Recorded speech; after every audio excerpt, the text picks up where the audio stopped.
Hello students, आज मैं आपको नरेशन के अंतर्गत एक्सक्लामेटरी सेंटेंसेस के कुछ स्पेशल रूल्स बताने जा रहा हूं। ध्यान दें। पहला नियम है कि जब रिपोर्टेड स्पीच में गुड हेवेंस आ जाए तो रिपोर्टिंग वर्ब को एक्सक्लेम्ड विद रिग्रीट में बदलकर दैट से वाक्य जोड़ देते हैं।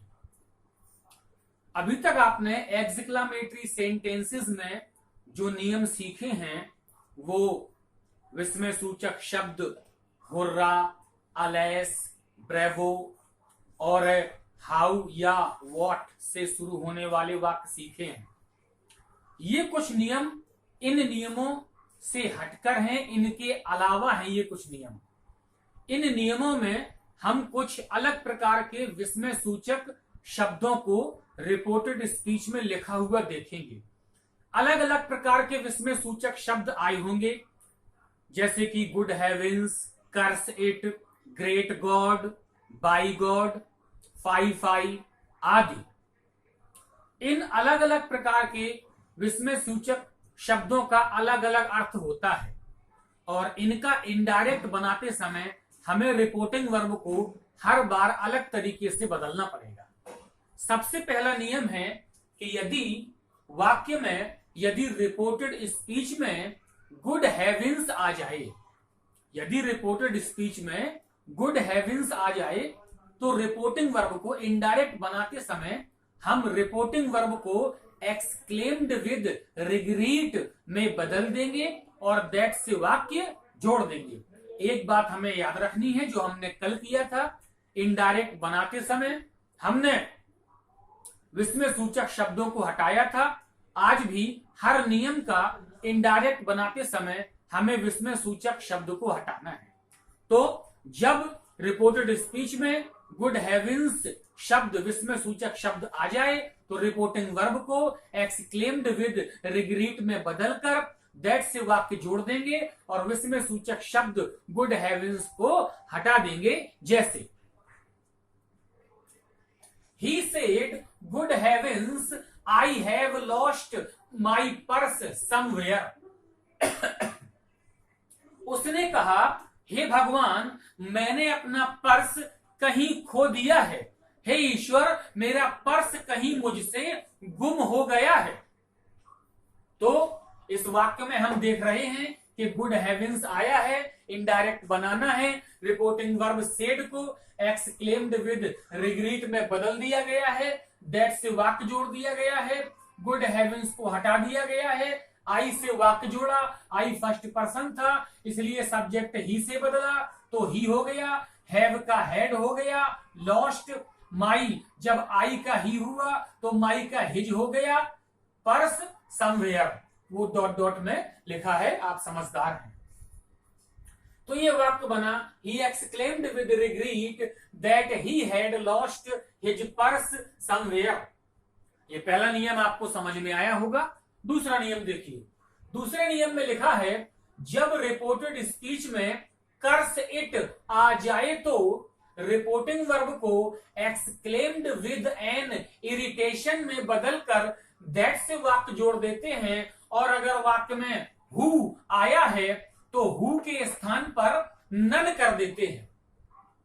दूसरा नियम, अगर रिपोर्टेड स्पीच में कर्स इट आ जाए तो रिपोर्टिंग वर्ब को exclaimed with an irritation, irritation means हल्का सा गुस्सा, खीज, नाराजगी, क्रोध।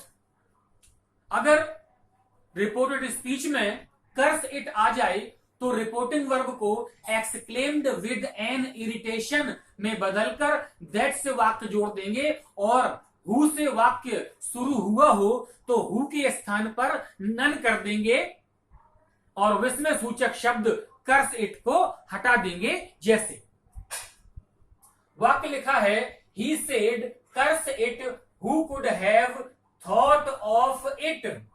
उसने कहा, सत्यानाश हो, ऐसा किसने सोचा था।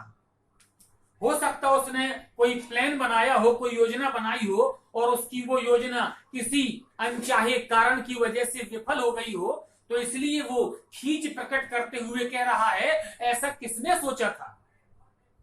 इस वाक्य में कर्स इट का प्रयोग हुआ है तो हम रिपोर्टिंग वर्ब सेड को एक्सक्लेम्ड विद एन इरिटेशन में बदल देंगे, दैट से वाक्य जोड़ देंगे, कर्स इट को हटा देंगे, हु के स्थान पे नन कर देंगे,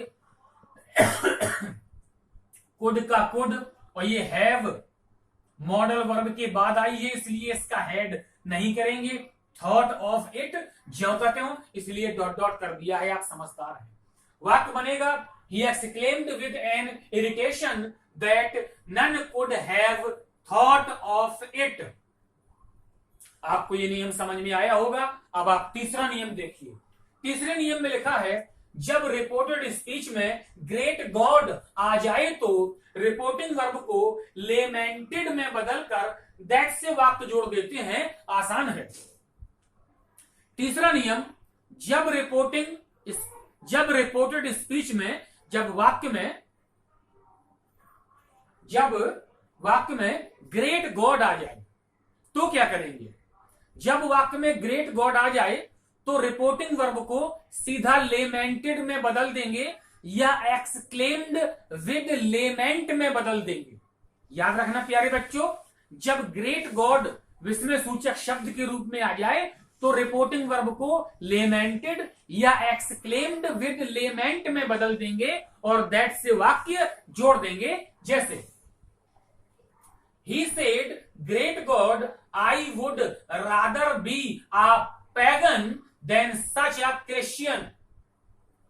उसने कहा हे ईश्वर, मैं ऐसा क्रिश्चियन होने से अच्छा होता कि मैं कोई नॉन क्रिश्चियन होता। क्रिश्चियन माने ईसाई और पैगन माने वो जो ईसाई नहीं होते। ईसाई से अन्य धर्म के लोगों को पैगन कहा जाता है। तो उसने कहा हे ईश्वर, मैं इस प्रकार का ईसाई होने से अच्छा होता कि मैं कोई और दूसरे धर्म का होता। I would rather be a pagan than such a Christian.